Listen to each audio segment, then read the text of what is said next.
¿Estamos grabando? Sí, ahorita se conecta con Ok. YouTube. Ok, adelante, Alberto, comenzó.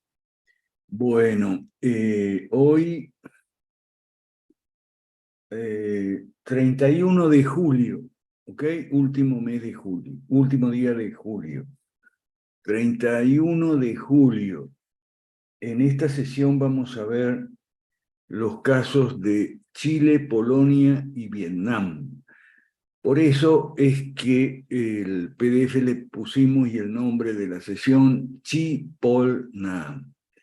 Tres experiencias de transición, tres países, Chile, Polonia y Vietnam. ¿Por qué esos tres? Bueno, porque son tres fórmulas, es la misma receta económica, libre mercado, ¿ok?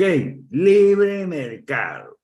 Ah, pero qué, ¿cómo fue el libre mercado? ¿Cómo fue el soporte político, el contexto político en Chile, en Polonia y en Vietnam? Lo común es que hubo apoyo político, porque si no hay apoyo político no se puede hacer libre mercado. ¿En qué base social de sustentación? ¿Qué tipo de organización política, partido, movimiento te va a sostener? ¿Va a sostener una política de privatizar, desregular, abrir mercados a la competencia? Ajá. ¿Eso desde dónde lo va a hacer? ¿Lo va a hacer desde una cátedra universitaria? No.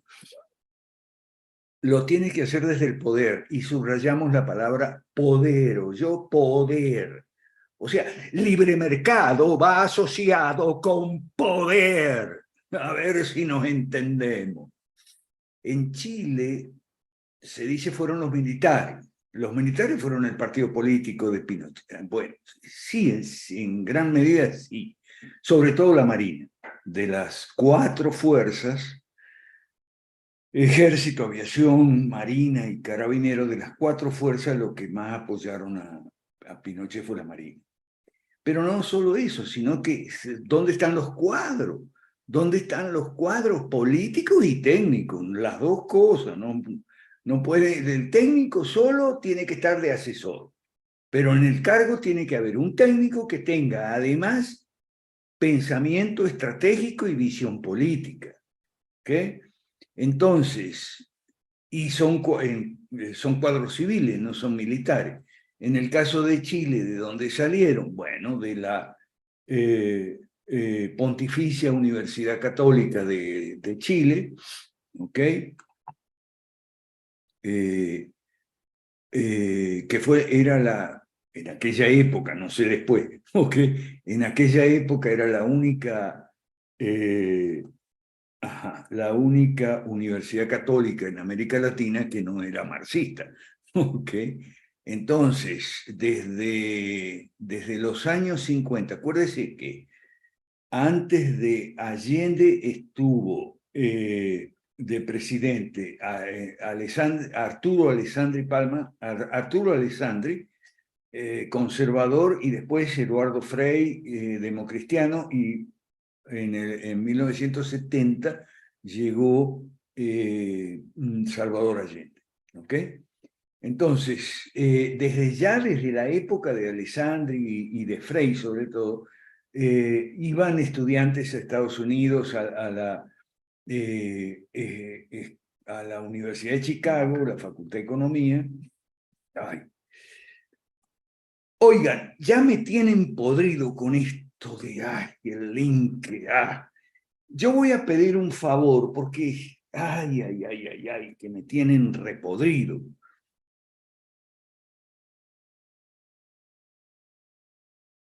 Ya que has parado, Alberto, hay un señor iPhone de MacBook Pro que quiere ingresar. No sé quién será.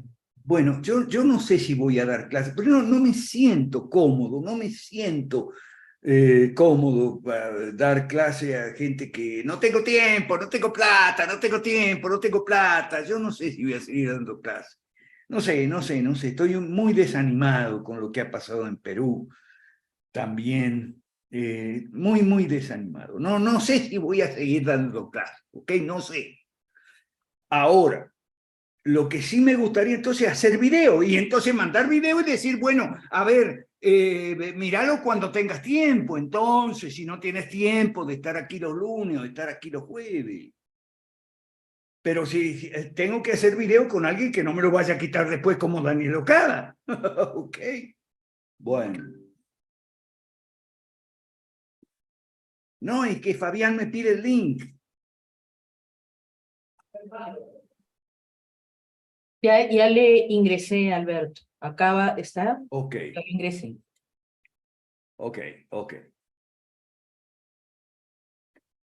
Entonces, desde la época anterior a Allende, iban estudiantes a Chicago, chilenos, que los llevaba fundamentalmente Haberger, Alito Haberger, que estaba casado con una chilena, era él de la Universidad de Chicago, vivía con su esposa, por supuesto, en Chicago, y entonces se llevaba estudiantes, de la católica principalmente, aunque no exclusivamente. Entonces, por fin se firmó un convenio formal, y ahí fueron los primeros Chicago Boys, después regresaron a Chile y enseñaron, y después vino el golpe militar, y esos cuadros técnico-políticos, ¿ok? Esos cuadros técnico-políticos que se llamaron Chicago Boys, mejor dicho, los enemigos se lo pusieron como siempre. Ok, el enemigo es el que te pone los apodos más duraderos. Esos Chicago Boys formaron a su vez cuadros que ocuparon las primeras y segundas líneas en los ministerios. ¿Ok? Siempre igual. El que está a la cabeza en los cargos son gente técnica y política. El que es solo técnico está bien para asesor, fantástico, pero en los cargos hay que poner gente técnica, pero que sepa de política. Bueno, entonces ese fue el soporte en Chile. Y otros soportes hubo también, empresarios, Iglesia Católica, ¿okay? Soportes del régimen de Pinochet, y permitieron hacer la reforma, permitieron los dos milagros chilenos, el primero y el segundo. Ahora lo vamos a ver cuando Tapia o Miriam, por favor, que me comparten la pantalla, el PDF. Ese fue el caso de Chile. En Chile, Pinochet, que no era ningún estúpido, intentó hacer un partido político. Pero, bueno, aparte de que lo hizo tarde, porque Pinochet siempre contra los partidos políticos y tal, aparte que lo hizo ya muy tarde, no consiguió gente. Igual que nosotros. ¿Qué vamos a hacer? No tenemos gente. ¿Ok? Son muy poquitos, todos están entrabajados. No, yo estoy en mi trabajo. Yo no puedo ocuparme de 5 reformas porque estoy en mi trabajo. Bueno, entonces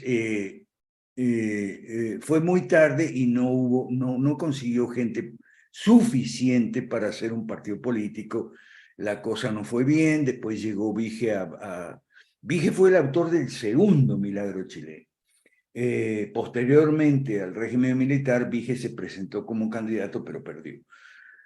Ok, eso en Chile. El primero fue el de los Chicago Boys, ya lo vamos a ver aquí en el PDF. Polonia. Bueno, mire, Polonia fue un éxito, pero lamentablemente se acabó después.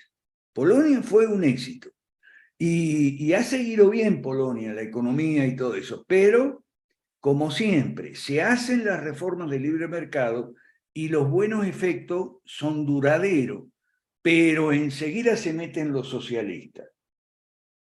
Por ejemplo, apenas terminó el derribo del muro, el colapso de la Unión Soviética y el bloque del Este y demás, En el año 90 es Lech Wałęsa el que es presidente de Polonia, Lech Wałęsa.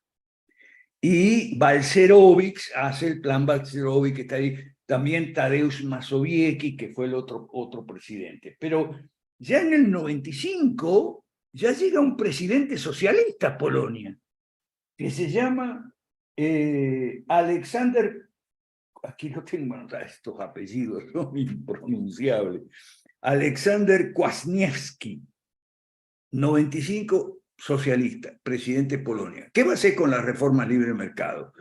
Por empezar las va a parar, no más reforma de libre mercado. Y en lo que pueda va a hacer retroceder las que ha habido. ¿Ok? Después tuvo en la derecha cambia de liberal a conservadora. ¿Ok? Y empieza a cambiar ya con Lech Kaczynski, que es el que se murió en un accidente de aviación. Era presidente desde 2005 y se murió en un accidente de aviación en 2010. ¿Ok? Sí, ya va, Martín, ya va, un segundo. En 2010 se murió, ¿ok? Y después llegó en 2010, hubo las elecciones cruciales, que yo les puse en el chat un artículo de 2010 de cara a esas elecciones que se titula Polonia entre el liberalismo y el proteccionismo. ¿Y quién ganó esas elecciones de 2010? ¿El liberal? No, ganó el proteccionista. Bronisław Komorowski, presidente de 2010 a 2005. Vamos repasando los presidentes para que vean. ¿Ok? Y ya es una derecha conservadora que no es liberal, conservadora en el mal sentido, es decir, proteccionista en lo económico, la red social de protección, aumento del gasto fiscal y demás, pero eso sí, anti-ideología de género, anti-LGBTIQ+, y todo eso, ¿ok? Y ese es el inmediato al actual, que es de su misma tendencia, y se llama Andrzej Duda. Ese sí tiene un apellido fácil, Duda. ¿Ok? De 2015 hasta hoy. Y esos conservadores ya privatizar, desregular, abrir mercado a la competencia no es su prioridad. Algunos simpatizan con el libre mercado, otros no, ¿ok? Pero incluso entre los que simpatizan no es prioridad. ¿Cuál es la prioridad? La prioridad es el combate contra la ideología de género, ¿ok?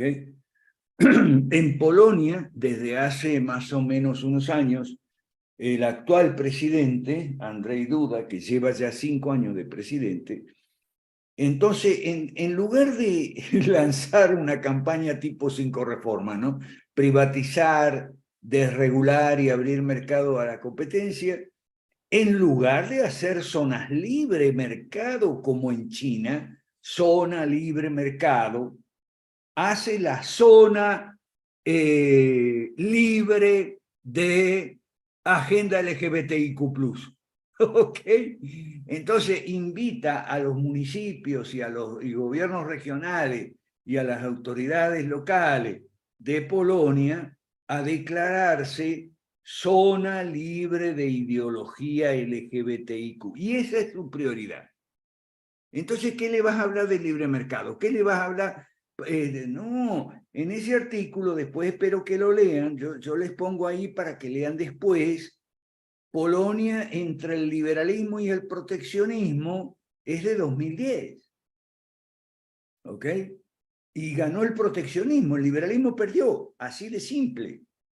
Porque los socialistas avanzaron. Recuerden que el presidente que le sucede a Wałęsa es un socialista de toda la vida. Claro, socialdemócrata, porque comunista no, porque ese no es el verdadero socialismo. Ese cuento que ya sabemos hasta el cansancio, ¿no? No, Martín Rodríguez, no es así, ya va, un segundo. Vamos a, espérate que aquí, bueno, vamos a informarnos, Martín, porque estamos mal informados, todos estamos mal informados. Yo lo que quisiera hacer video, y si alguien me ayuda, si no, no hago nada, ya estoy harto, ya me tienen podrido.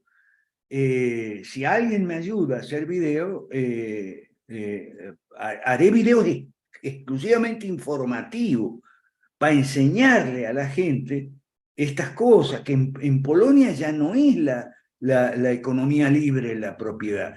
La economía está relativamente bien, ¿ok? Sigue relativamente bien, pero son nada más que los efectos posteriores, digamos, los efectos a largo plazo del plan Balcerowicz. Bien, que vamos a ver ahora porque está en este PDF, este sí lo vamos a repasar, ¿ok? Pero nadie sabe que el presidente que sucedió a Lech Walesa era un socialista, ¿ok? Y los presidentes posteriores no eran socialistas, eran de derecha, pero eran proteccionistas, ¿ok? Era la derecha antiliberal, ¿ok? Y ahora la prioridad es las zonas libres, no zonas de libre mercado, fíjese como en China, no, zonas libres zona libre de agenda LGBTIQ+, porque esa es la prioridad. Ah, y la inmigración. Y entonces los polacos dicen, no es que nosotros estemos contra la inmigración, pero vamos a poner cuotas, y ponen cuotas, ¿no? Un presidente viene y dice, vamos a recibir 2.000 inmigrantes de Siria en Polonia. Y viene otro y dice, bueno, vamos a traer de 1.500 de Irak o de Egipto, de donde sea, ¿no? Bueno, y esas son las prioridades. Y fíjese una cosa, cuanto más estúpida es la gente, eso es una ley universal, cuanto más estúpida es la gente, más cortita tiene que ser la agenda pública y sobre todo los temas de conversación nacional.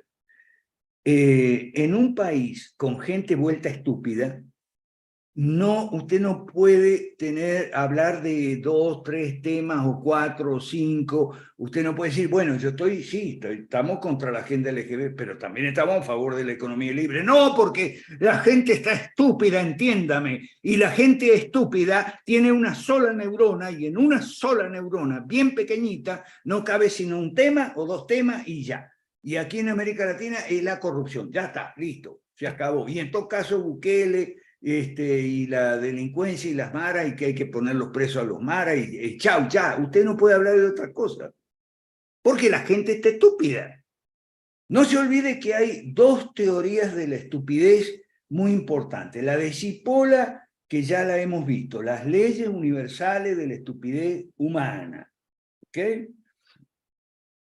Y también la de el pastor Bonhoeffer, el que lo mataron los nazis en un campo de concentración apenas 2 meses antes que llegaran los americanos a liberarlo. Dietrich Bonhoeffer tiene una muy buena teoría de estupidez que escribió en el campo de concentración, preso. ¿Ok? Excelente teoría de la estupidez. ¿Por qué? Porque él observó que los nazis en Alemania eran malvados, ¿ok? Pero que el problema no eran ellos, eran los millones de gente que los seguían a los nazis, no eran malvados. ¿Qué eran? Eran estúpidos. Y la gran tesis de Bonhoeffer es que la estupidez es peor que la maldad, porque dice, con toda razón, dice así, si usted contra la maldad tiene recursos.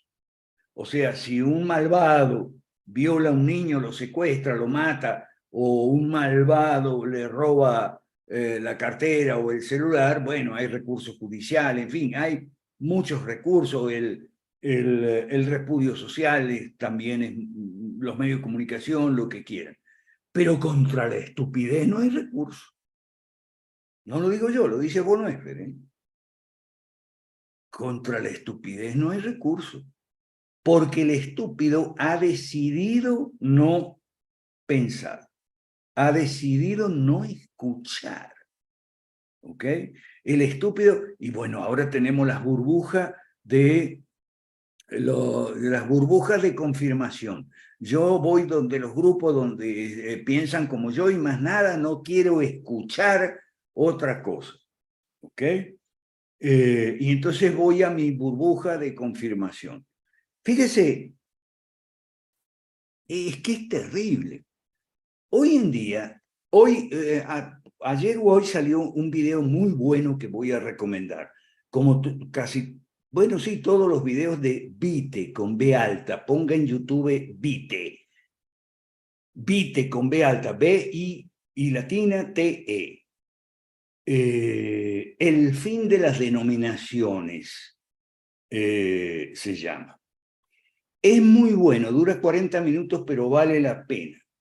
Porque trata de cómo en Estados Unidos, y hay reflexiones sobre América Latina también, en Estados Unidos crecen los cristianos non.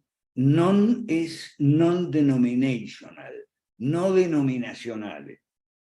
En el video, ay, si me hubieran invitado a mí al video, okay, yo hubiera dicho lo siguiente.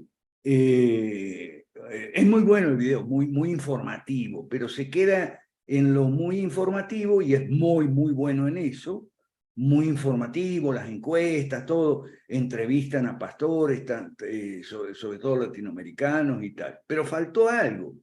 Faltó decirle que una de las razones por las que la gente no quiere denominaciones es porque se ha vuelto estúpida y entonces, no, a mí que no me vengan con bautistas o episcopales o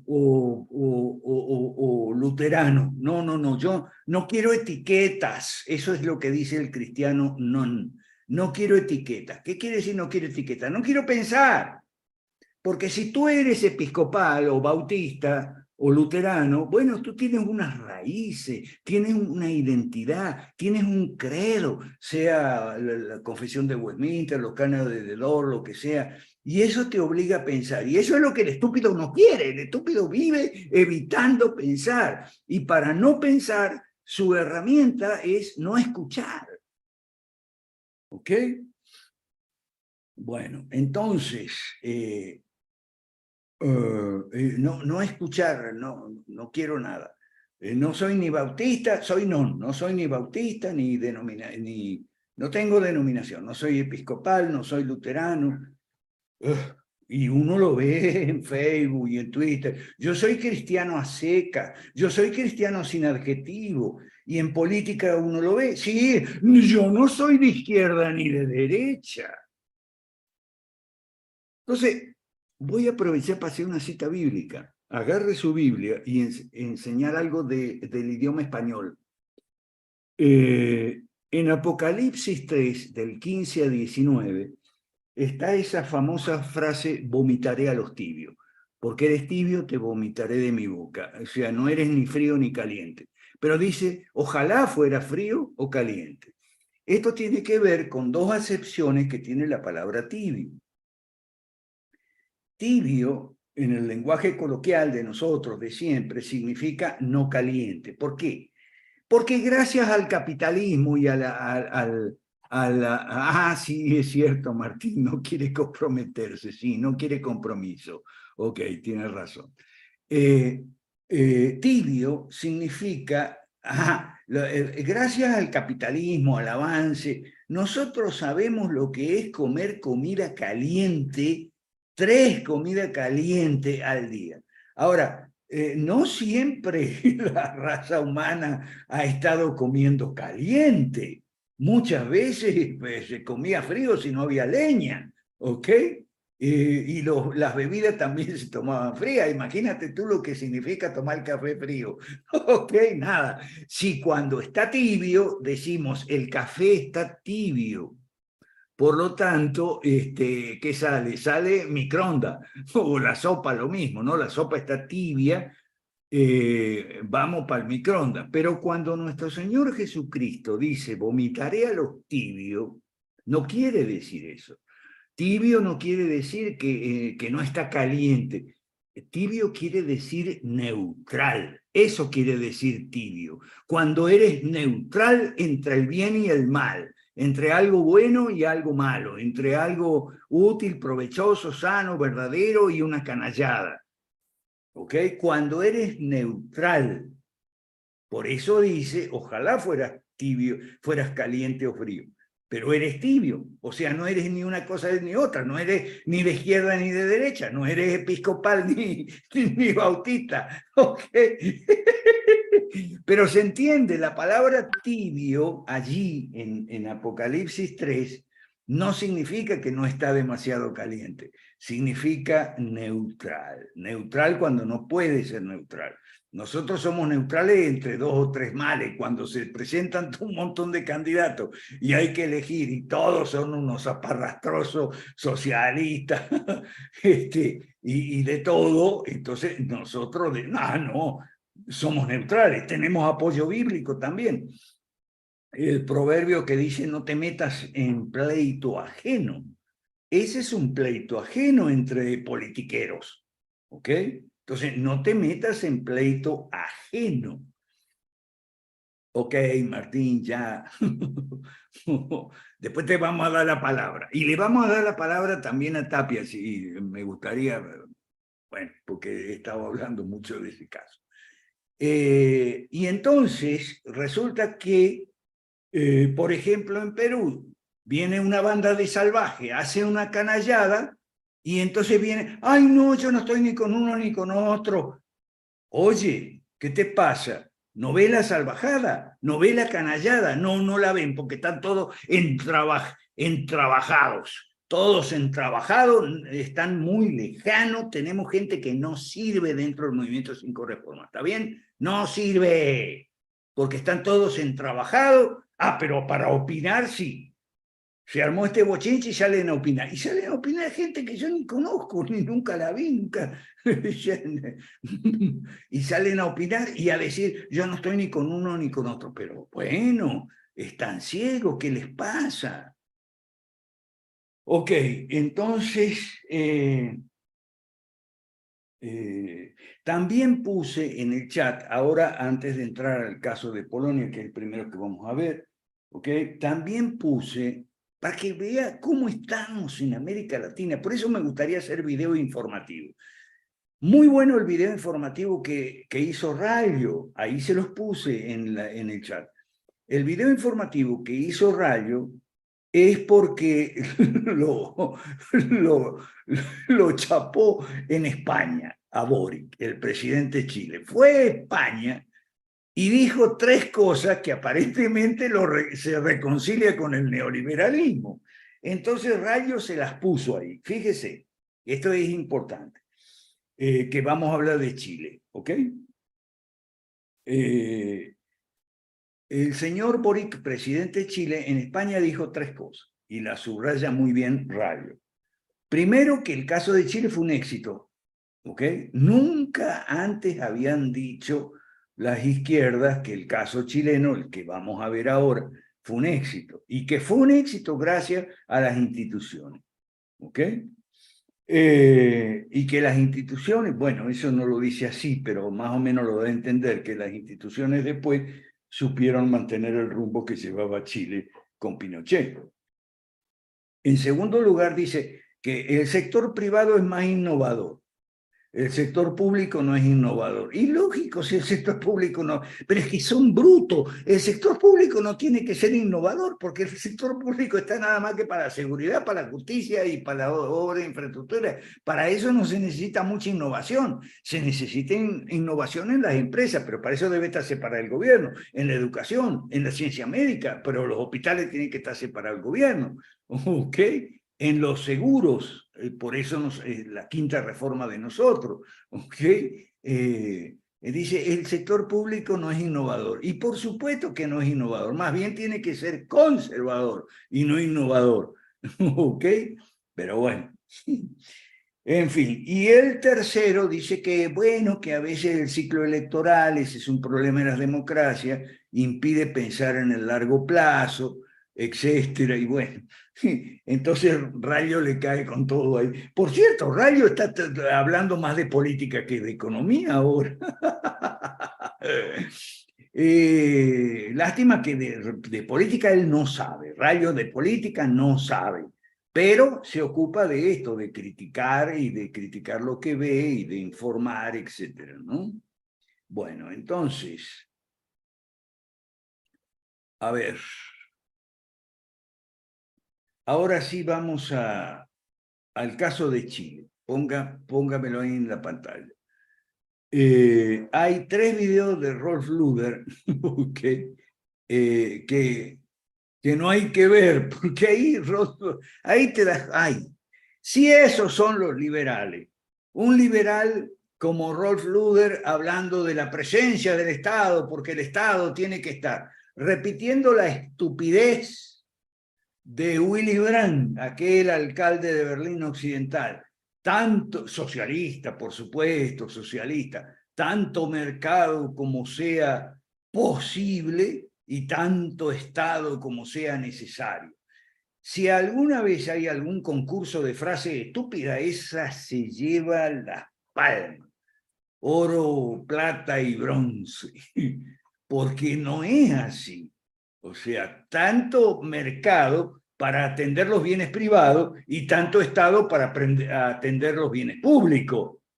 No que como sea posible y como sea necesario, y de ahí se agarran todos los socialistas. Bueno, ¿qué dice eso? Rolf Luder, que también tiene un video donde dice, a mí en mi casa me dicen sandía que soy rojo por dentro. Y bueno, sí, es medio rojo. ¿Qué le vamos a hacer? En fin, aquí está, vamos a ir rápido porque está ahí, usted lo puede ver si tiene tiempo, si quiere, ¿ok? Los Chicago Boys, ahí está la historia de los Chicago Boys, ¿ok? 55, fíjese, en el 55 no estaba ni Frei, creo que estaba don Arturo Alessandri, el presidente, y ya empieza la cooperación con la Facultad de Economía de la Católica, ¿ok? Se hace el contrato, en convenio, en el 56, en principio iba a ser 3 años, pero se extendió 2 más, concluyendo en el 61, ¿ok? Página 1, al final, Arnold Haberger es el que hizo todos los puentes, porque iba a pasar todos los veranos a Chile con la familia de su esposa, que era chilena. ¿Ok? Entonces, fueron casi 25 economistas a estudiar posgrado con Friedman y con los de la Escuela de Chicago, y proponía hacer un proyecto alternativo al proyecto de la democracia cristiana y de la unidad popular. Y ese proyecto se vio materializado con el texto El Ladrillo. En aquel escrito se planteaba una completa alternativa económica. Y nuestras 5 reformas se inspiran mucho en El Ladrillo. Son el equivalente, para nosotros por lo menos, a lo que fue El Ladrillo en aquellos años. En aquel escrito se planteaba una completa alternativa económica, etc. Bueno, en el año 92 se publicó oficialmente, ahí fue donde yo lo leí, yo estaba en Venezuela en esa época, en el 92 fue el año de los 2 golpes de Chávez, ¿ok? Estos hombres desempeñaron cargos académicos y durante la dictadura muchos de estos economistas fueron llamados a ocupar cargos dirigenciales para el desarrollo de las nuevas políticas económicas. ¿Y cuáles eran las políticas económicas? Y las que nosotros nos copiamos del Ladrillo y de las experiencias exitosas como la de Polonia, la de Vietnam, etcétera. Privatizar, desregular y abrir mercado a la competencia. Ah, sí, pero ¿y la ideología de género y la agenda LGBTI? Eso lo tiene que hacer la gente, tiene que hacer reformas particulares, ¿ok? Reformas particulares en su ámbito propio, es decir, en su familia, en su barrio, en su trabajo, en su empleo, su empresa, su escuela, la de sus hijos, su universidad o lo que sea, una vez que la gente tenga devuelto, por eso se llama devolución, se le haya hecho a la gente la devolución de 3 cosas que hoy no tiene: funciones, poderes y recursos. Con funciones, poderes y recursos en la mano, la gente, no el gobierno, va a poder librar la lucha contra la ideología de género y la agenda LGBTIQ+, ¿ok? Porque va a tener funciones, poderes y recursos en la mano. Eso le llamamos reformas particulares, ¿ok? Bueno, el ladrillo, página 2.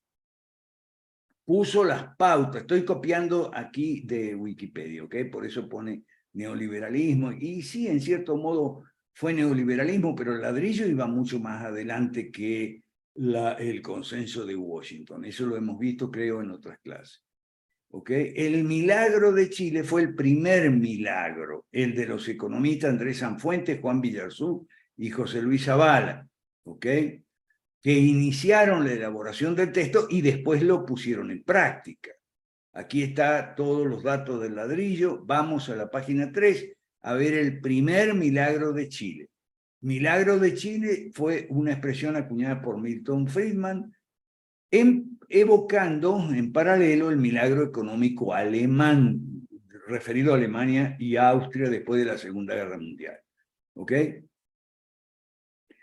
El objetivo de la Junta Militar era terminar con el gobierno socialista, pero no implantar el liberalismo. Fíjese bien, ¿ok? Porque ahora pasa algo parecido.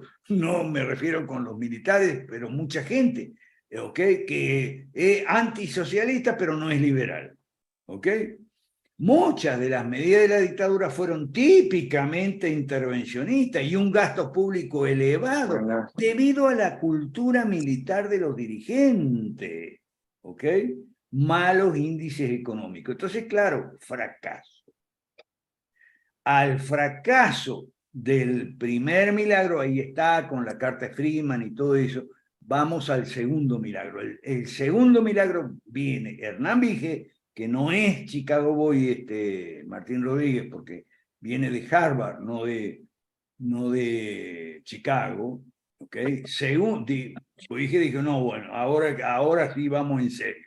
Y ahí están, página 4, fuerte enumerado, las siguientes medidas: reducción del gasto público, rebajando el gasto social, las jubilaciones, devaluación del peso en función del dólar, privatización de las empresas que seguían siendo estatales como CAP, Energy, Endesa, Entel, CTC, Janssen, Chile, Laboratorio Chile y otras. Ahora vamos a ver cómo los planes de privatización en Polonia quedan suspendidos inmediatamente con el presidente socialista Kwasniewski y con los presidentes conservadores que vienen después. Echan para atrás los planes de privatización, de reducción del gasto social, o sea, de mejorar la economía y sacar gente de la pobreza por vía de la creación de empleo y demás.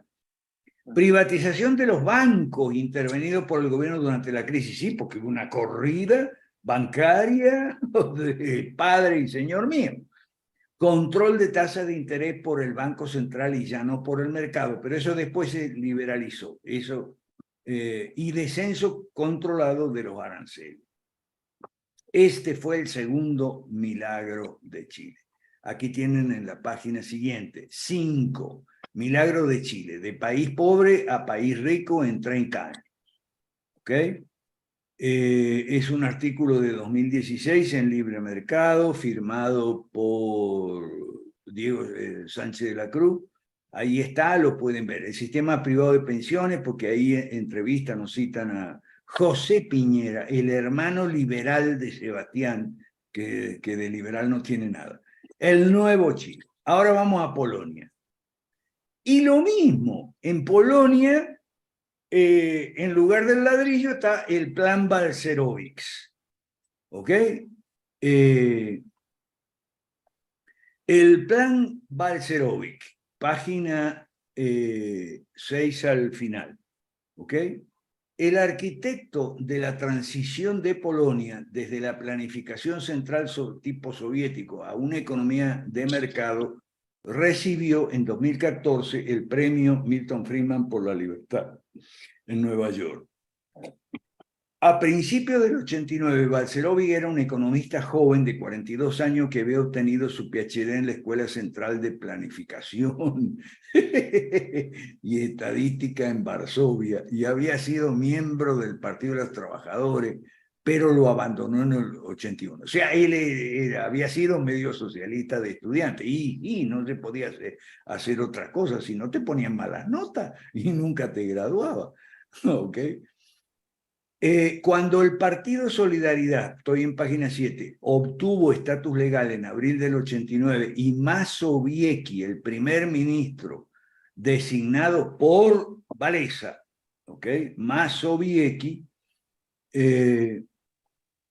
le ofreció el cargo, Balcerowicz aceptó y se convirtió en el viceprimer ministro y después, bueno, fue haciendo carrera. Había leído a Mises y Hayek acerca sobre el debate sobre el cálculo. Formó un grupo informal de economistas ya en los años 70 y 80 en el Instituto de Marxismo-Leninismo, o sea, se introducen a leer a Mises y Hayek en el Instituto de Marxismo-Leninismo, ¿ok? Reemplazaron a Marx y Engels por Mises y Hayek. Bueno, ¿ok? Entonces, cuando el momento de realizar las reformas fundamentales llegó, Balcerowicz estaba listo. Era de política extraordinaria, rechazó la ortodoxia keynesiana. Bueno, ahí está toda la historia.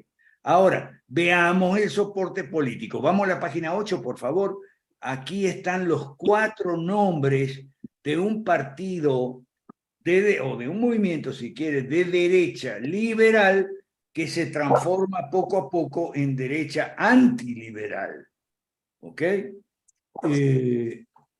Primero se llamó Unión Democrática, después se llamó Congreso Liberal Democrático, después se llamó Unión de la Libertad, y después se llamó, después hubo la coalición que gobernó en tiempos de la coalición que gobernó después de el socialista, ¿no? La riqueza de las naciones. Este es un texto de Balcerowicz en 2005. Ahí en este texto que empieza en la página 8 al final, ¿ok? Usted puede verlo. Aquí está. Él te explica cuáles fueron las medidas fiscales, presupuestarias, de impuestos, monetarias, etc. No vamos a entrar en detalle, ¿ok?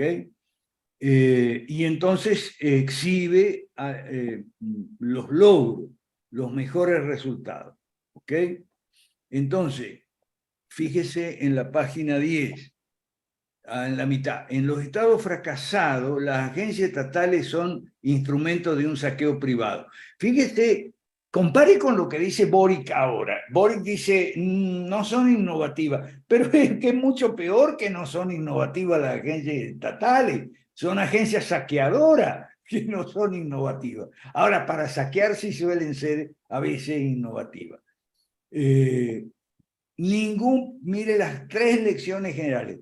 Ningún país pobre ha obtenido una convergencia duradera hacia el mundo desarrollado bajo cualquier clase de sistema estatista o Estado fracasado. Segundo, los casos exitosos de convergencia, él llama convergencia a convergir las economías atrasadas hacia las más adelantadas o con las más adelantadas, ha ocurrido bajo sistemas de mercado más o menos libres. O durante o después de una transición al tal sistema. Y te pone los casos, Bueno, las economías, los llamados milagros. Dejemos la página 10, vamos a la página 11, Vietnam. Aquí puse un cuadrito, página 11 al final, donde aquí hago al revés. Pongo primero la política y después cómo fue la economía. Que así debe ser. Recuerde la consigna de Charles Maurras, no, que era un fascista. No es santo de mi devoción, pero tiene razón. Politique d'abord significa la política primero. Política está primero y política es partidos, competencia de partidos, partidos completos, 4 dimensiones, etc. ¿Ok? Y por supuesto que los partidos comunistas son partidos completos, recontra completo, con entrada, plato fuerte y postre. ¿Ok? Entonces, en el 83, los 3 supremos líderes de Vietnam, 83, o sea, menos de 10 años después de que le ganaron a los norteamericanos la guerra de Vietnam. O sea que los comunistas le ganan la guerra de Vietnam a los Estados Unidos en el 75. Se van los Estados Unidos de Vietnam del Sur y los Vietcong, los comunistas, el partido y demás, y el ejército, por supuesto, se apodera de Vietnam del Sur, cambia los nombres, como siempre, ¿no? Pero no habían pasado, escúcheme bien, no habían pasado 10 años. Año 83 ya estaban reunidos y hay que ir al libre mercado. Tru Chin Phan Van Dong y Bo Chi Công descansaban en Dalat. El nombre es importante, Dalat.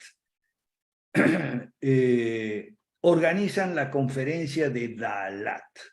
La conferencia de Dalat duró solo una semana. ¿Por qué? Y porque estaban de acuerdo. No hubo mayores discusiones, no hubo largas sesiones con debates y va y viene. No, en una semana ya se pusieron de acuerdo. ¿Ok? El contenido ideológico de las reuniones en este evento fue aplicado por Van Lin a la preparación del documento del cuarto congreso. O sea, ese documento de Dalat lo presentan al cuarto congreso. Las conclusiones del cuarto congreso dan inicio al Doi Moi. ¿Qué es Doi Moi? Doi Moi quiere decir reforma y novedad. Y es más o menos como las consignas de perestroika y glasnost, que quieren decir reestructuración y transparencia, ¿no? Doi Moi es como se llamó en Vietnam. Y insisto, lo que es sorprendente es que es en menos de 10 años desde el final de la guerra. Aquí están los datos económicos, en la página 12, los puede revisar después. 30 años ha logrado una tasa de crecimiento alta. Primera etapa del 86 al 90, después segunda etapa, tercera etapa. Ojo, pero no es gradualismo, ¿ok? Es más, de todos los procesos de transición, esto recuerde la transitología, de todos los procesos de transición del comunismo al capitalismo, el de Vietnam posiblemente sea la terapia de choque, más choque, digamos, ¿no? Que nada de gradualismo. Sí, pasaron por distintas etapas, pero las políticas de privatizar, de regular y abrir mercado a la competencia fueron aplicadas todas juntas, ¿ok? En el agro, la industria, a diferencia de China, estos son más tremendos que los chinos.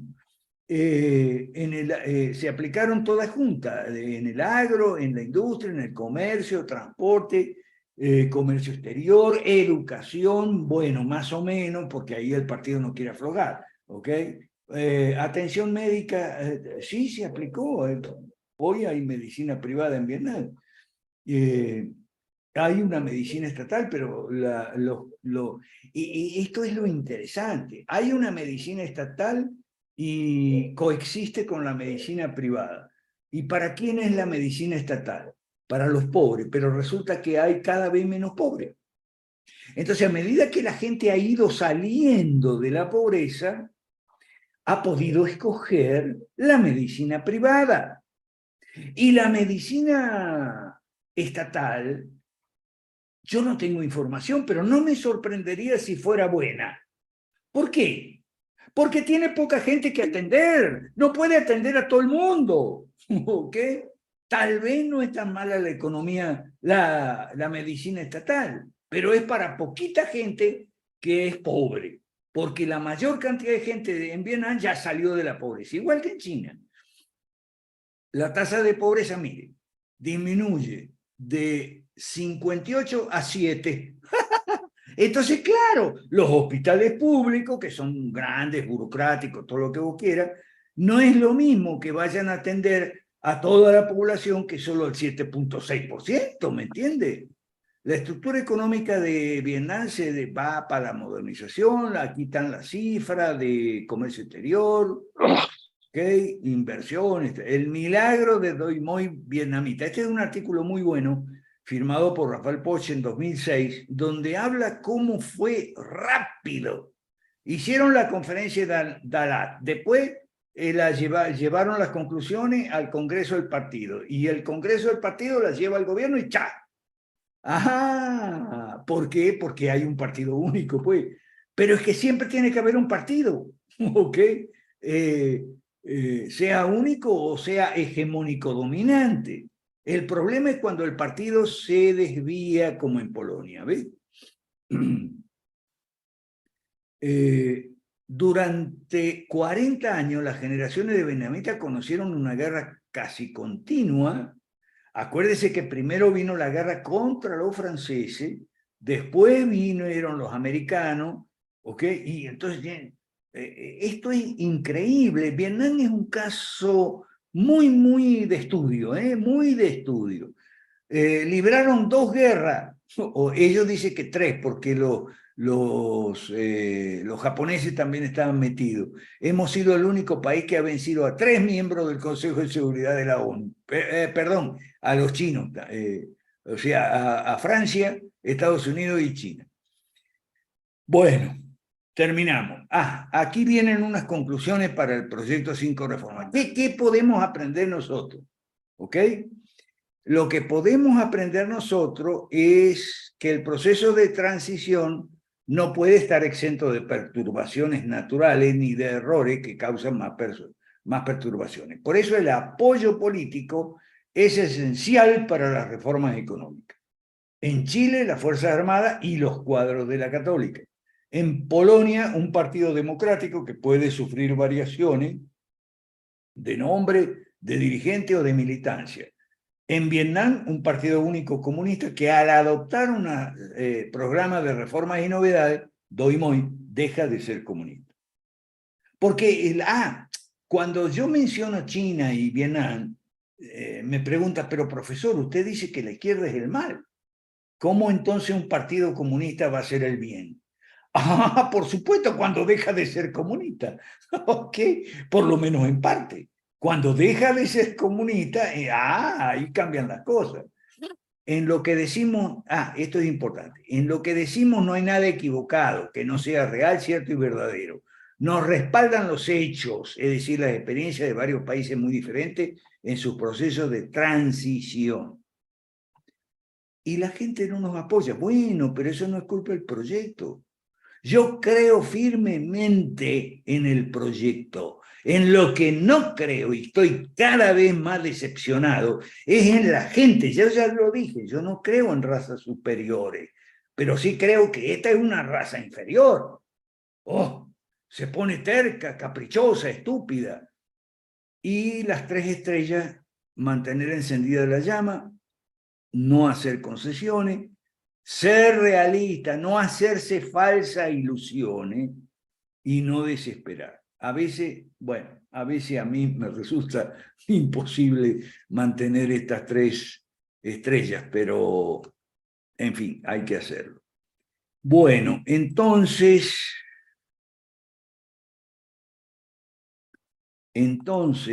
vamos a atender a Martín Rodríguez del chat No sé si hay algún otro aparte de Martín Rodríguez. ¿Ok? Bueno. A ver.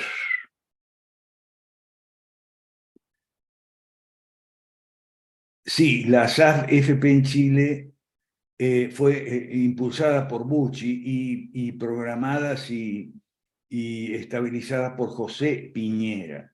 ¿Ok? Pero Bucci no era un Chicago Boy, Bucci venía de Harvard, no de Chicago. En Polonia está prohibido pensar como socialista, corre peligro de ser expulsado del país.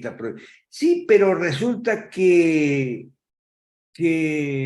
Polonia tuvo un presidente socialista de 95 al 5, que fue de apellido terrible, Kwasniewski. ¿Ok? Y los partidos de izquierda, o sea, han gobernado o están metidos en el Sejm y el Senat, que es la Cámara de Diputados y la Cámara de Senadores. O sea, las ideas de izquierda han avanzado mucho en Polonia, en tanto la derecha se olvidó del liberalismo. ¿Ok? Ahí en la parte en el artículo dice que con los hermanos Kaczynski, que fue uno que se murió en un accidente de aviación siendo presidente, y el otro era un hermano gemelo de él que después compitió para presidente, su hermano gemelo, pero no le fue bien. ¿Ok? La derecha se hizo conservadora en el mal sentido de la palabra, en el sentido de proteccionismo y en el sentido de pretender desde el gobierno hacer la batalla cultural. No, la batalla cultural no se hace desde el gobierno. Ah, entonces tiene razón Laje, se hace desde la calle. No, está equivocado Laje también. Se hace desde la calle y desde las instituciones privadas, cuando las instituciones privadas y la gente tiene funciones, tiene poder y tiene recursos, cuando has hecho las 5 reformas. ¿Entendés? Por eso están equivocados los polacos y está equivocado Laje. ¿Qué vamos a hacer? Por eso me dice que yo soy soberbio, que yo me creo el dueño de la verdad. No, señores, yo estudio, aprendo y enseño lo que aprendo. Y yo soy lo que enseño.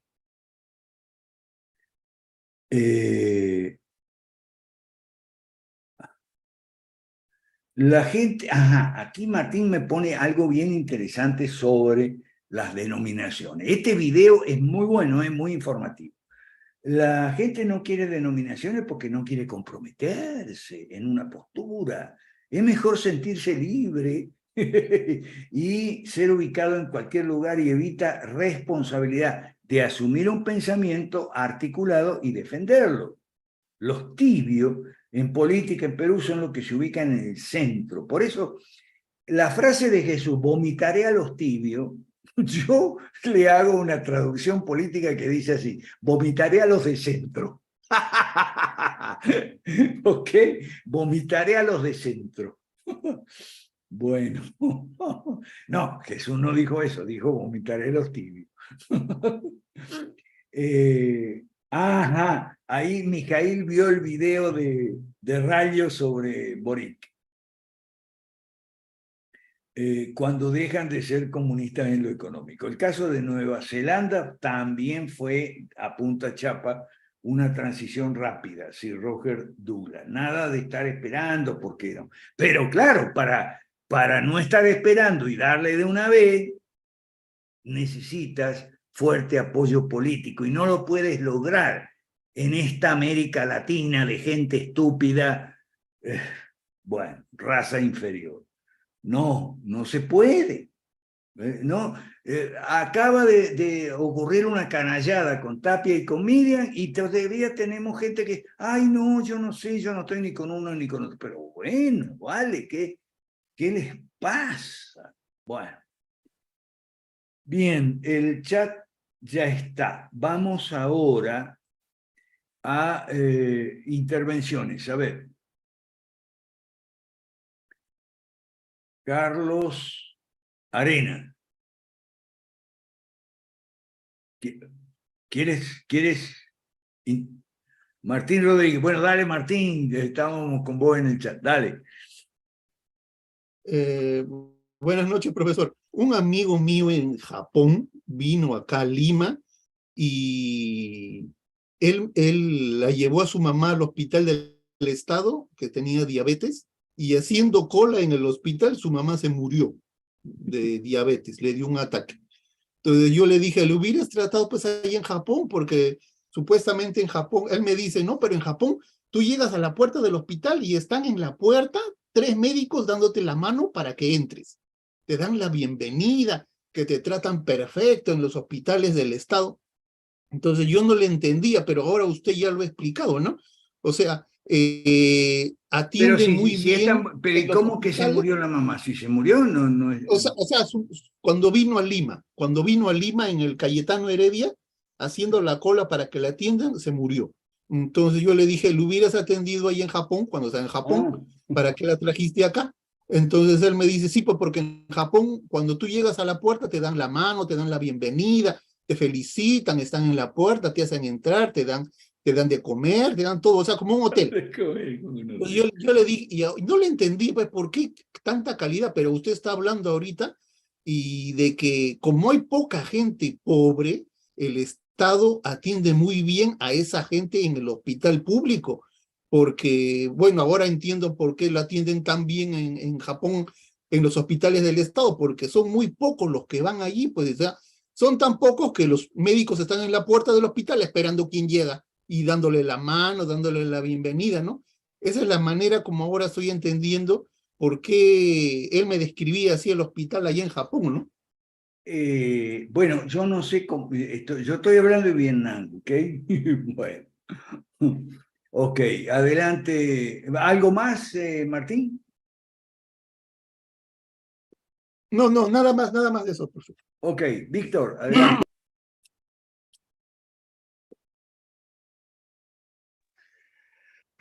Buenas noches, colegas, Sí, y a todos Víctor, los dale. colegas de diferentes países. Este, bueno, para decirles dos cosas, ¿no? ¿Cómo fue la reacción cuando cae en Rusia la perestroika, cuando gana la perestroika y hacen el cambio, ¿no?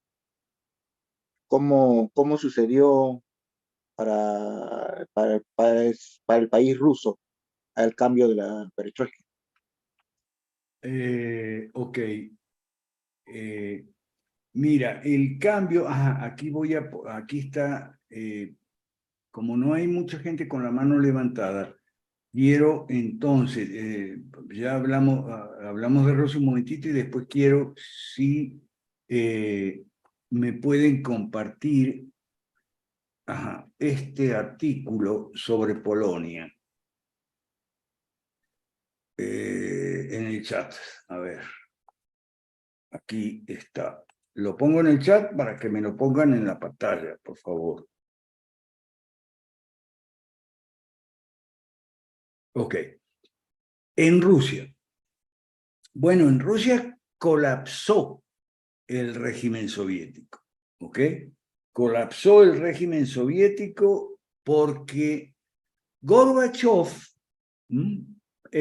abrió una caja de Pandora, es decir, descongeló, y eso es glasnost, ¿ok? Descongeló la prensa y, bueno, se promovieron una cantidad de discusiones. Discusiones, ojo, discusiones entre lo que... No, ese no. El que acabo de poner en el chat de aquí, el de las provincias de España, ¿ok? Polonia entre liberalismo y proteccionismo. Ese artículo es muy bueno. Quiero que por favor me lo compartan en la pantalla. Ok, entonces la discusión en Rusia, que era una discusión que venía de antes. Ay, ¿se puede o no? Ay, qué problema.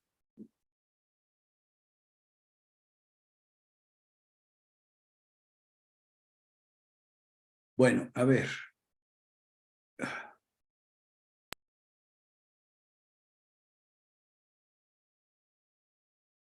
Aprovecho para contestarle a Ian Hernández aquí que me pone, Polonia. Ian Hernández me pregunta, con la gente cómo es, ¿cómo se piensa lograr el cambio? Yo no creo que haya cambio aquí. La gente es una porquería aquí. La gente no es como en Polonia. Por lo menos en Polonia la gente se jugó el trabajo. Pero aquí no, todos son trabajosos, todos están en el trabajo. Se jugó la familia. Pero aquí no, que yo tengo que darle de comer a mis hijos, etcétera. Decía, gracias Miriam, gracias. Tengo que darle de comer a mis hijos. No, que yo tengo mi iglesia, estamos sosteniendo a un misionero en Nepal, o sea, en mi iglesia, claro.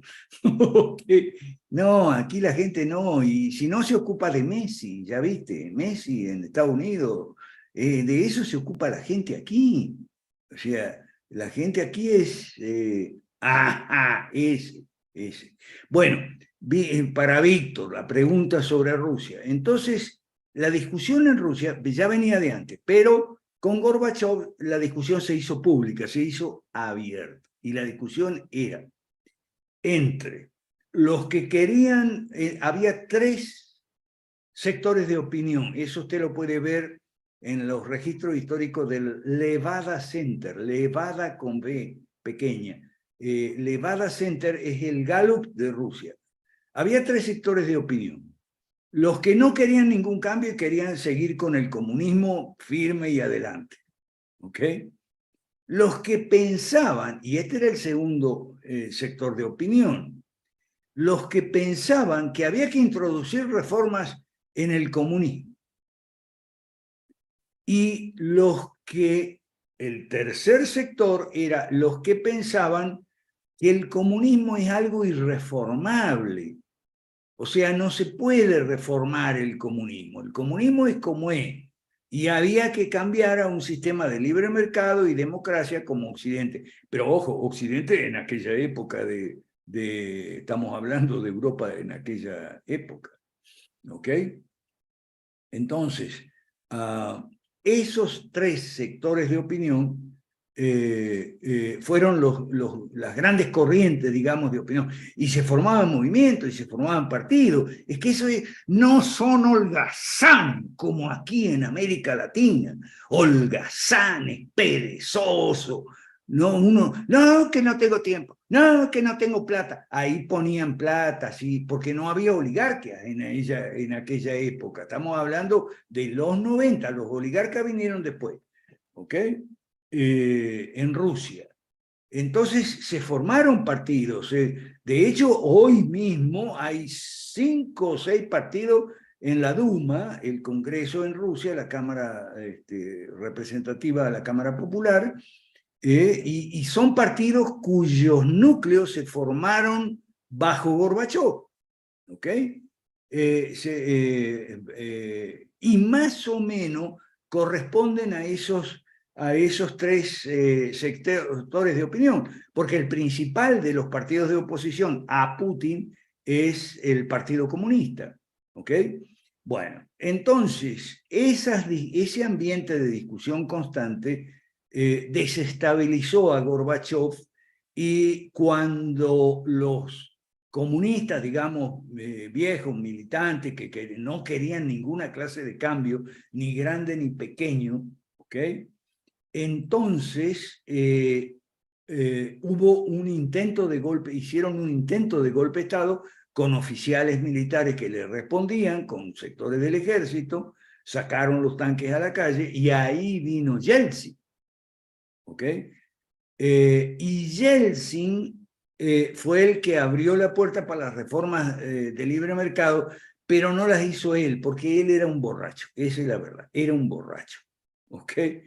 Y no era un tipo que tuviera ideas muy claras, pero le abrió la puerta a Putin, que hizo reformas de libre mercado, Putin, ¿ok? Pero muy orientadas más, más hacia el libre mercado, como en China, hacia el mercantilismo, o sea, con los oligarcas. Entonces, por eso la economía rusa no ha cambiado mucho. La economía rusa todavía depende en gran medida de los ingresos por materia prima, o sea, petróleo y gas.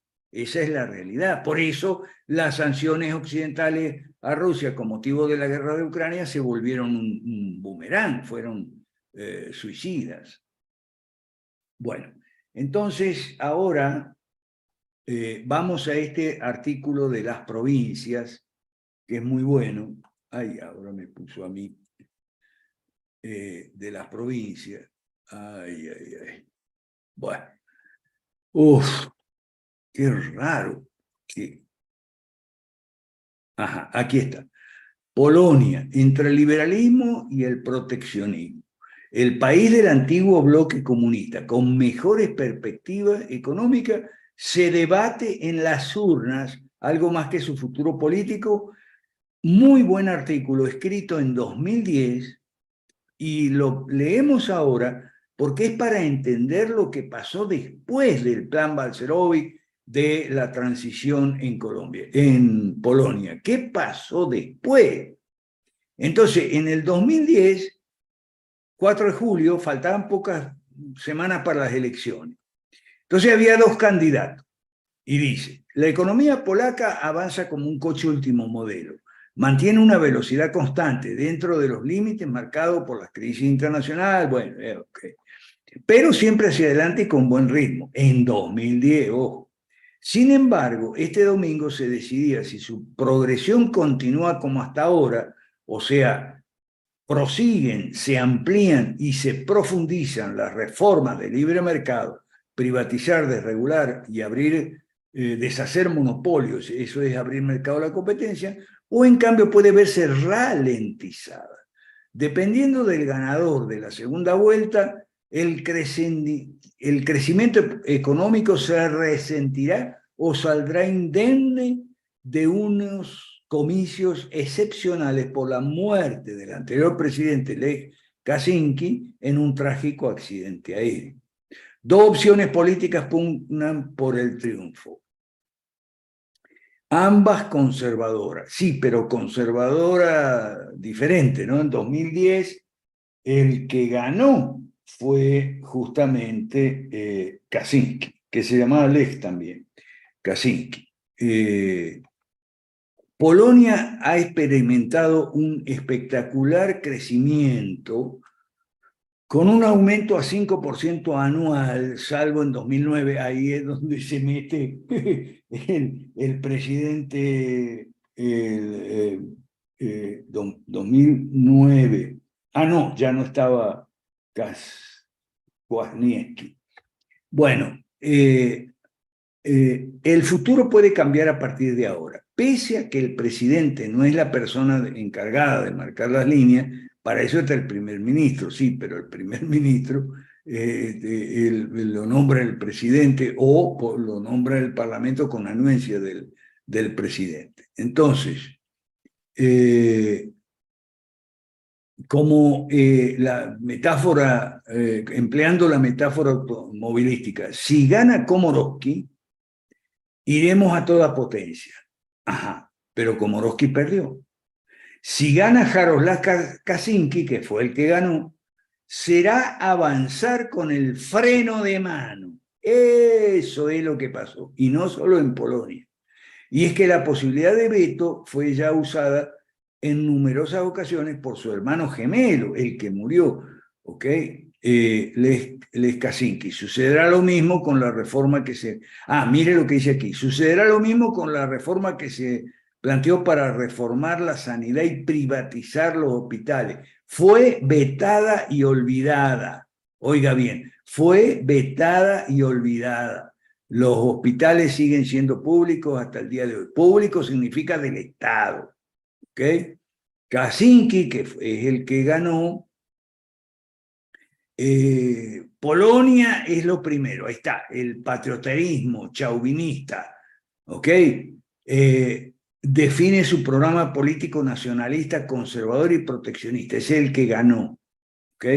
Necesitamos un país fuerte, y son brutos, son proteccionistas, entonces creen que el país fuerte sale del proteccionismo. No, porque el proteccionismo debilita las industrias, el proteccionismo las hace no innovadoras, no competitiva y de altos costos. Es siempre la misma discusión. Enfrente su rival, Komorowski, aboga por avanzar en el camino de una economía libre. ¿Ok? Entonces, aquí está el tema de las políticas sociales. Komorowski defiende una reducción de la presión fiscal y de la deuda pública junto a un liberalismo aperturista hacia Europa. Hacia Europa en ese momento, pero más que nada hacia el mundo, Europa y el mundo.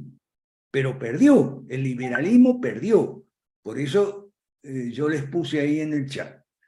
Polonia, 1910, entre el liberalismo y el proteccionismo. El proteccionismo ganó, el liberalismo perdió. Unas facilidades de desarrollo, o sea, lo que proponen es eliminar barreras burocráticas, reducción de costes laborales o la contribución a las pensiones, etc. Pero el que ganó fue el que quería freno de mano. Entonces hubo freno de mano. Y mientras tanto, y además la derecha se venía priorizando los temas de inmigración y la batalla cultural, pero desde el gobierno, no como decimos nosotros, ¿ok? Desde sectores privados y esferas privadas empoderadas. No, no, desde el gobierno, ¿ok? Y eso es lo que se está haciendo ahora. Y por último, entrada en el euro. Entonces, en 2010 hubo freno de mano, ¿ok? Ok. Hubo freno de mano. Ahora sí, entonces, vamos, Ian Hernández, voy a ir a la pregunta de Ian Hernández. ¿Cómo se piensa lograr el cambio? Yo soy escéptico respecto al cambio, Ian Hernández. Soy escéptico. Soy un firme creyente en el proyecto. ¿Por qué?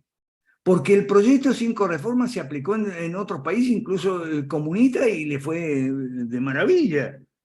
Pero aquí la gente no quiere apoyar. Y si no hay apoyo, no hay reformas. Así de simple. Voy a prender la luz un momentito y después sigo con el chat y abrimos.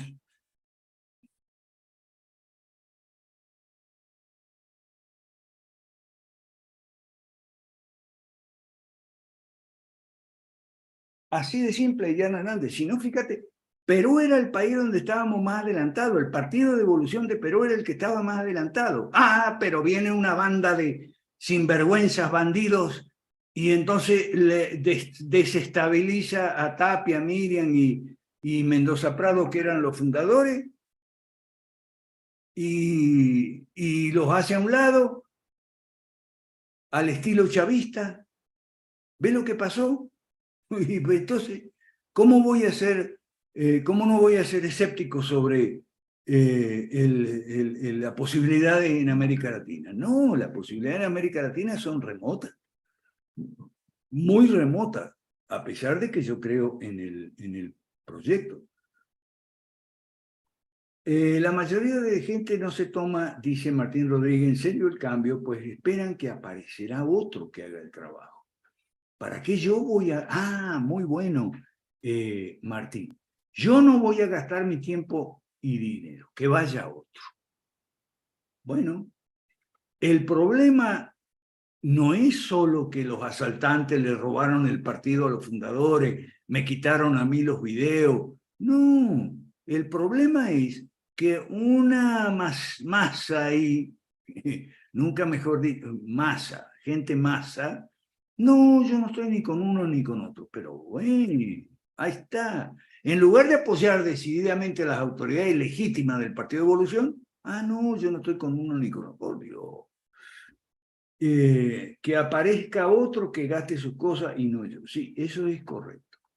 Bueno, falta poquito. ¿Alguien quiere explicar algo? No sé si Chapas... Chapas estuvo... ¿Estás ahí, Chapas? Chapas estuvo en Shela. Ok, cuéntanos. Profe, aquí estoy.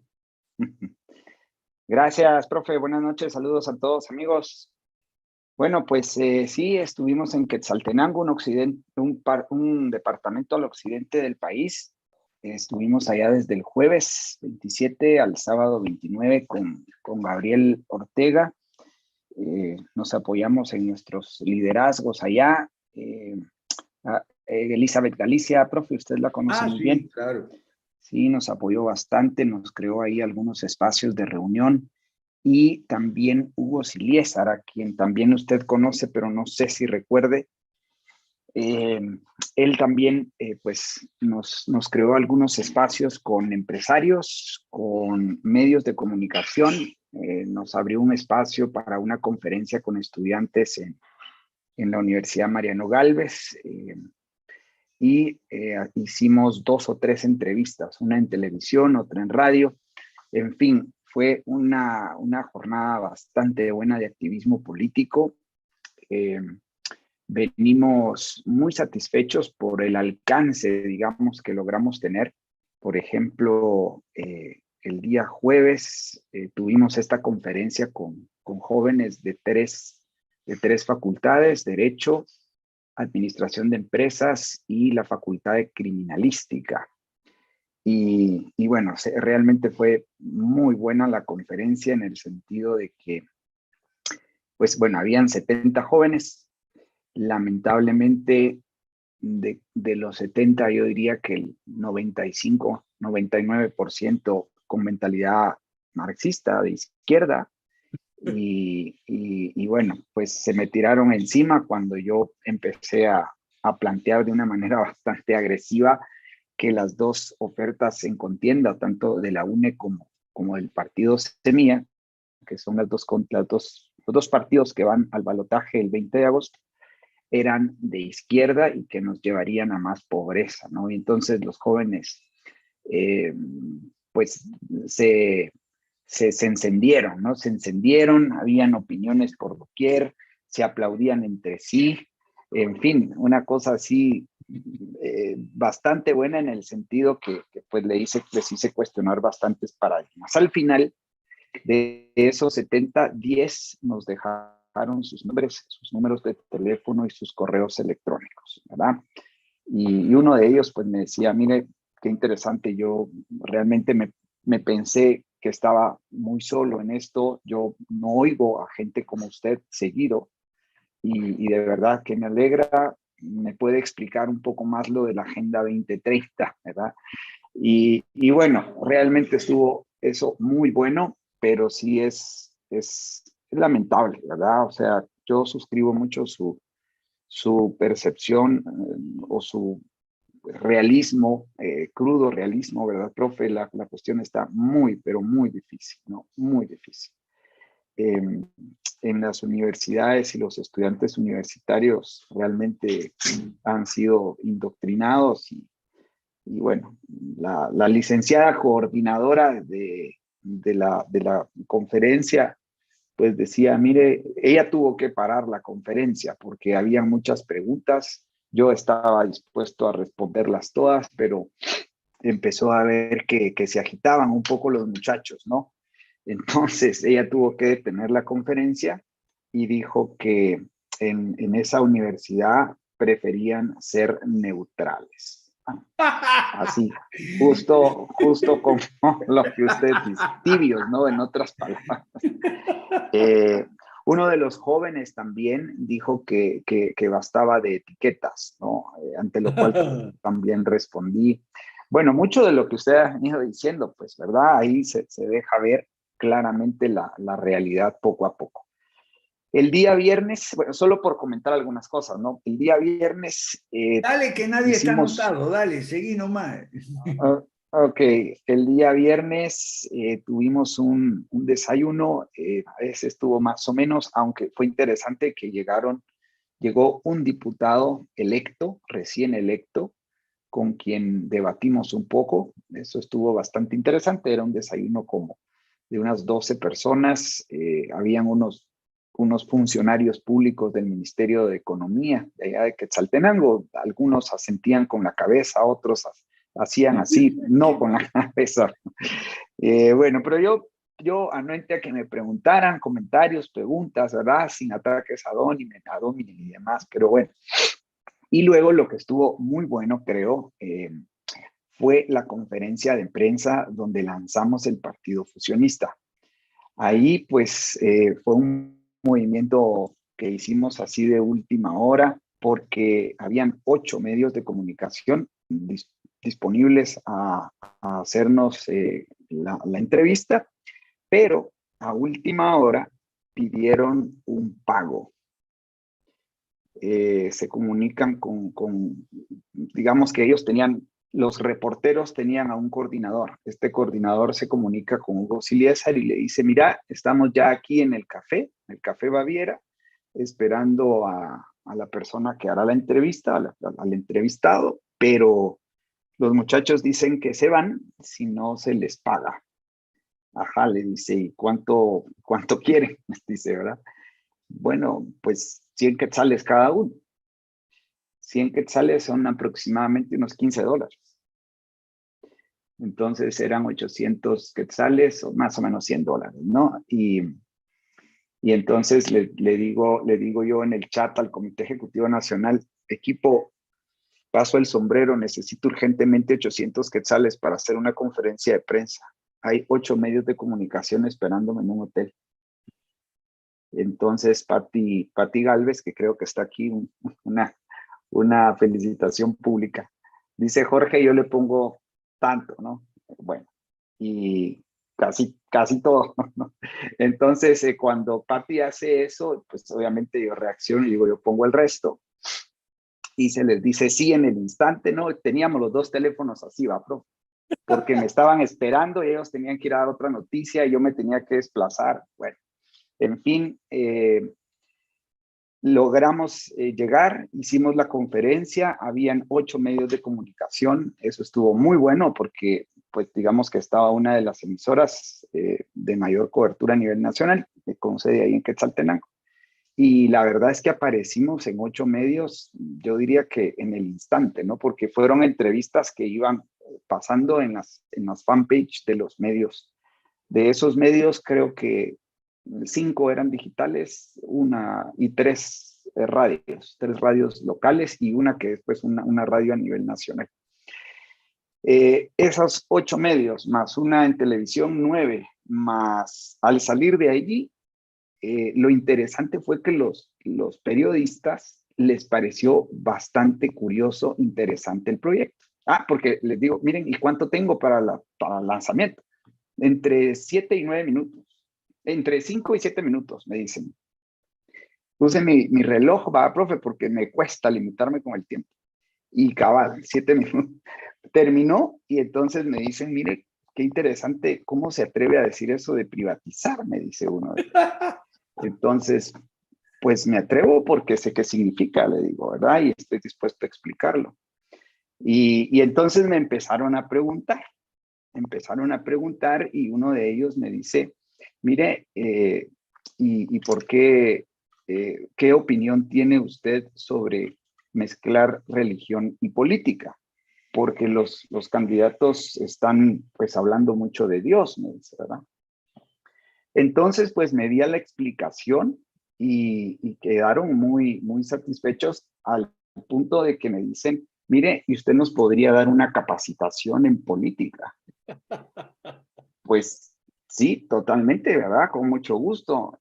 Podría ser aquí en Shela, me dijo, ¿verdad? Nosotros encantados de que pueda ser acá presencial, con documentos y todo. Sí, con mucho gusto, dejen aquí sus teléfonos y tal. Para todo esto, Gabriel Ortega, un crack, ¿verdad, profe? Porque en realidad, pues yo ponía la cara, pero él tomando fotos, haciendo TikToks, contenido. Si ven nuestras redes sociales, pues ha estado súper dinámica en nuestras 5 o 6 redes sociales. Y bueno, esto tal vez fue lo mejor. Tuvimos presencia en 10 medios de comunicación, esos 8 medios, un canal de televisión y un canal de radio. Inmediatamente después de esa conferencia de prensa, me fui a otra entrevista de radio. Y bueno, pues de ahí tuvimos todavía una reunión con unos jóvenes de un departamento cercano, digamos, cercano a Quetzaltenango. y por la tarde-noche nos reunimos con unos líderes que habían apoyado al partido Valor Unionista, allá en Quetzaltenango, la derecha mal, ¿verdad? Bueno, les dijimos sus cositas también, así suave, sutil, diplomático, no se las dijimos, y pues tal parece que están interesados ahora en un seminario, y justamente ya estoy pensando en que la próxima incursión podría ser un seminario de unos 3 días, con el objetivo ya de concretar lo que podríamos llamar un comité ejecutivo departamental. Hay 2 personas que están muy decididas. Elizabeth Galicia, una de ellas, está muy, pero muy decidida a dedicar tiempo, ¿verdad? Y su hermano también, ambos abogados.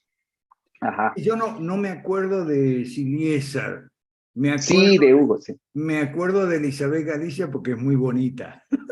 Sí, tiene unos ojos muy bonitos, Elizabeth. Sí, cabal. Ahí le voy a pasar una foto donde usted está con Hugo. Estamos con Hugo, David Mendoza y yo en un restaurante comiendo. Ahí le voy a pasar la foto para que se recuerde.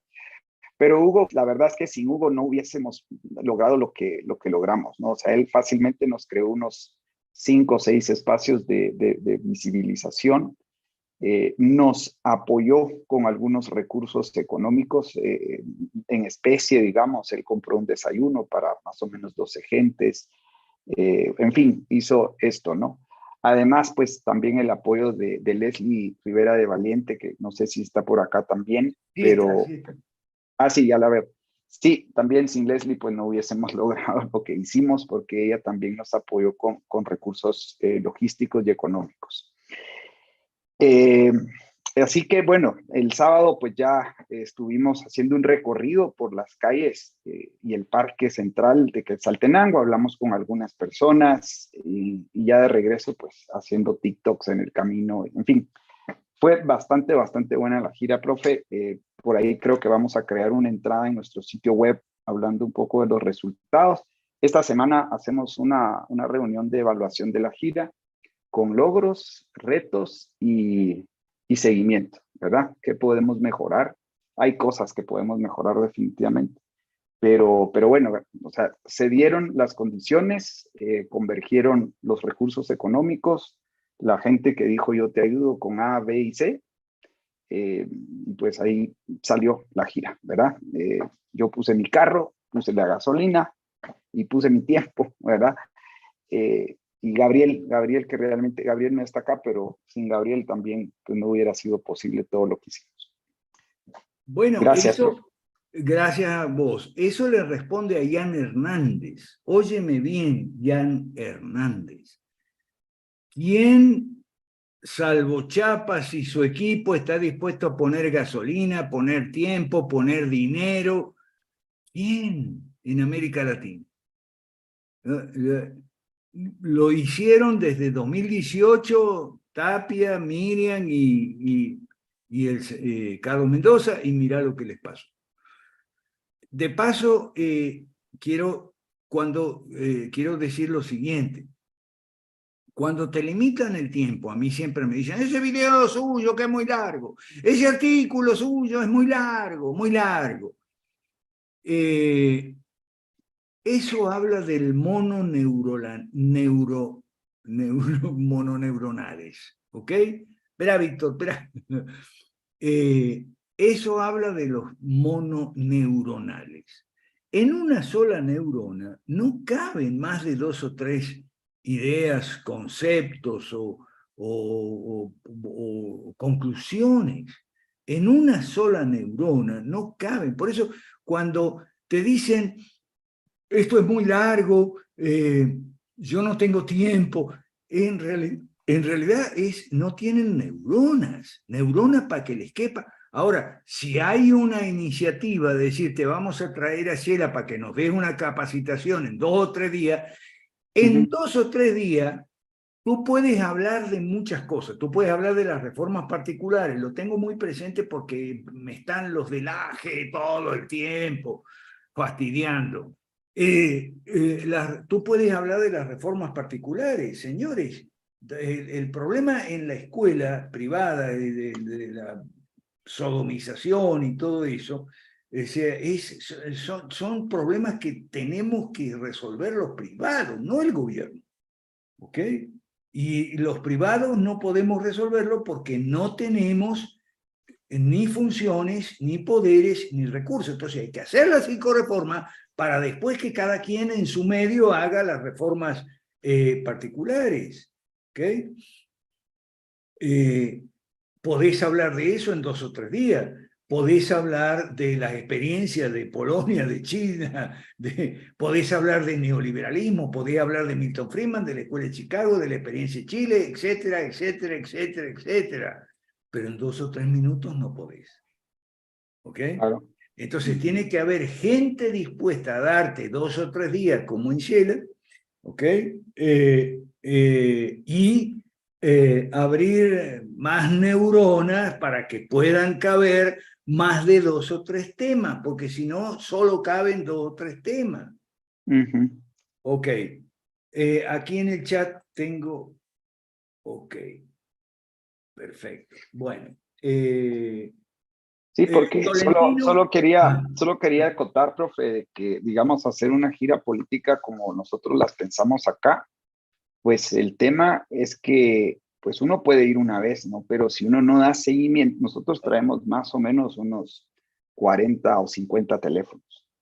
Pero si yo no empiezo a abrir grupos de WhatsApp con esa gente mañana, y hoy porque tuve que dedicarme a la empresa, ya no, o sea, porque le dediqué 3 días al partido, entonces hoy tuve que trabajar, diría usted, en la empresa, entonces, pero mañana tengo que darle un seguimiento muy rápido, porque si no, se me cae la efervescencia, ¿no? Y hay que volver, y hay que volver también relativamente pronto, porque en cuanto la gente ve que uno se aleja, pues nuevamente se enchufan con la Matrix y cómo cuesta sacarles, ¿no? Eso quería Gracias, acotar. Chiapas. Dale, Víctor, y terminamos contigo porque ya estamos en la hora. Gracias. Bueno, también en esa asambleíta lo llamaron a los colegas fundadores caudillos. Y eso no, sino digamos que en la época del APRA, Víctor Raúl Aya La Torre, él era el fundador, ¿no? Okay. Y seguían ¿no? El ideólogo Luis Alberto Sánchez, ¿no? Entonces, todo partido político tiene que tener fundadores, y tú no puedes matar a los fundadores, no puedes quemarlos a los fundadores, porque nos disolvemos, nos desaparecemos, ¿no? Estando recién en la matriz, ¿no? De la formación, vamos a caer de un momento por unos bufalistas, que le llamo, ¿no? Búfalos, los búfalos nos hicieron ese, ¿no? También el fujimorismo tuvo como líder a la familia Fujimori, ¿no? Que hasta ahorita sigue, pero ahora ya se volvió un poquito rojo. Acción Popular, a Fernando Belaúnde Terry, y a todo, ¿no? A todo al PTC, ¿no? Todo su Bedoya Reyes de Vivanco, el líder, ¿no? Que también ha muerto antes de que venga la pandemia. Y las izquierdas unidas, que se unieron, ¿no? Al mariateísmo con Mariátegui. ¿Por qué? Ellos no se van, no sé. Y a nosotros que somos un partido nuevo, nos están haciendo eso, ¿no? Es algo, ¿no? A las izquierdas unidas, cuando se unieron la unidad izquierda con Barrantes Lingán, el famoso que puso, ¿no? La famosa vaso de leche, ¿no? Hasta ahí se unieron hasta que se desaparecieron y ya, bueno, están apareciendo así. Pero tomando, no se desaparecieron, por lo que veo con el colega de Guatemala, ¿no? Que está yendo bien, pero también tiene que seguir, hay que insistir. Sí, pero... Nosotros sí, no hemos de... Sí, Víctor, pero les está yendo bien porque ponen dinero, ponen Sí, gasolina, ponen tiempo, sacrifican son capaces, aquí no son capaces de sacrificar ni 5.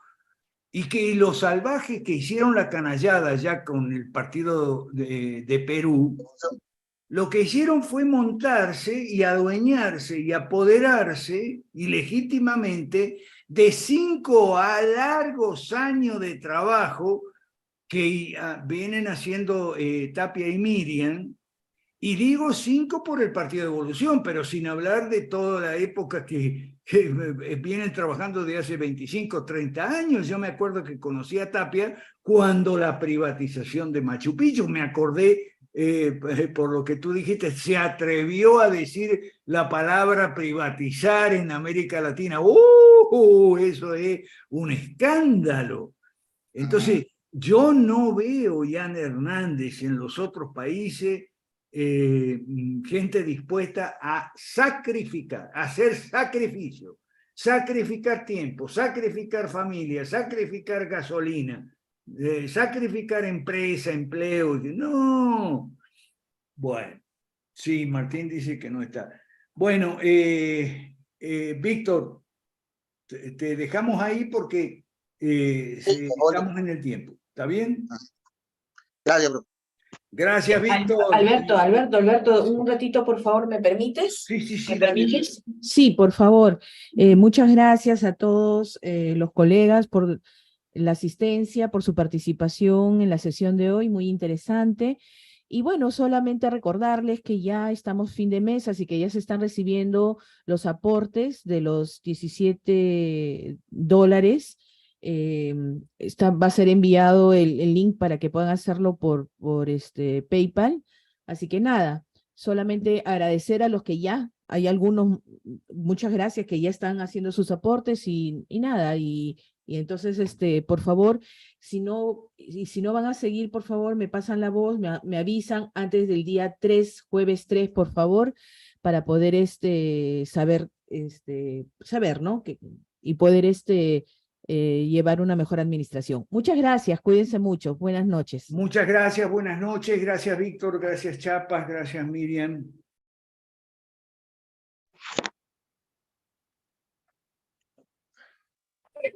Gracias, profe. Gracias, profe. Buenas noches.